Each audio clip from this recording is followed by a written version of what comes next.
Beaches are supposed to be peaceful, a place for friends, laughter, and summer nights. But if you ever see someone standing completely still across the water, don't look back. And whatever you do, don't assume the house behind you is empty. Beaches never used to scare me. When I was younger, the shoreline felt like freedom.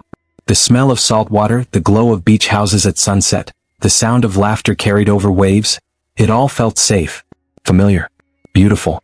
But all of that changed because of one night. One night I will never escape no matter how many summers pass. I was 16 that summer. Young, reckless, and convinced nothing truly bad could ever happen to us. My two closest friends were Charles and Riley. We had planned the kind of weekend teenage boys dream about, an unsupervised trip to Charles's family beach house in Long Beach Island.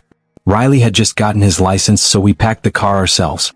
The drive down was chaotic in the best way, windows down, music loud, Riley swerving like he was battling the road instead of driving on it.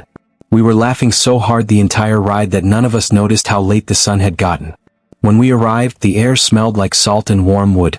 The water behind the beach house looked calm and black, reflecting the night sky like glass. Charles pointed across the lagoon and told us, "That house over there? Family friends. They're away in Florida this week. Place is totally empty." I didn't think anything of it then. Inside we unpacked. The layout of that house burned itself into my memory. Front door facing the quiet street. Backyard facing the lagoon. A sliding glass door leading to a small heated pool and the dock. An upstairs deck connecting the bedroom windows. And a spiral staircase outside that made it possible to enter the house directly from the upper level. That staircase would become the heart of my nightmares later. But at the start, everything was perfect. We were 16. We had booze. We had weed.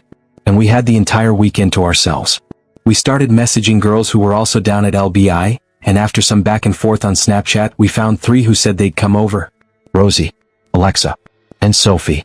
When they showed up, everything shifted into that perfect blur of teenage summertime bliss. The pool steamed gently under the cool night air. Music buzzed softly. Smoke drifted lazily into the breeze. There was laughter, splashing, hands touching underwater, whispered jokes just loud enough for the right person to hear. Everything was perfect, until the moment it wasn't. We were all in the pool when I noticed Charles slowly turning down the music. Not dramatically, not jokingly, but like he had just seen something that froze his blood in place. He was staring straight past me toward the lagoon. I turned to look. At first I saw nothing. Just the faint outline of docks and the shapes of houses across the water. A quiet, peaceful scene. One of the girls asked, "Charles, what are you looking at?" His voice came out barely above a whisper. "There's someone on that dock." I thought he was just being dramatic. I even laughed. "Bro, people live here." But Charles didn't laugh. "No. I know that family. They're gone this week." The air changed. The laughter died. Even the pool water felt colder. The girls moved to get out. I didn't argue. Something about Charles's tone made my chest tighten. We dried off quietly. The yard lights cast long shapes across the water. Then Riley flinched. "Did you see that?" he hissed. We turned. Movement. Subtle. Slow. Across the lagoon. Then, a car passed on the road behind the opposite houses, and its headlights washed across the dock for a single moment. And in that moment we saw them. 4 figures. Tall. Completely still. Facing us. No movement. No sound. Just watching. Charles whispered, strained. "Everybody inside. Now." We didn't run. We were too scared to run. We moved in stiff, silent panic. The sliding door shut. The lock clicked. Then, splash, splash, splash, splash. All 4 of them had jumped into the water. They were swimming toward us. The girls screamed. Riley shoved the door lock so hard the glass rattled. Charles sprinted for the front door, locking it too. We huddled in a room away from any windows. Silence. Wet skin. Shaking hands. And then, footsteps. Above us. Slow. Deliberate. Someone was on the upper deck. Someone was on the staircase. Someone was inside. We didn't have weapons. We were drunk. Barefoot. Running was the only option. We bolted through the front door.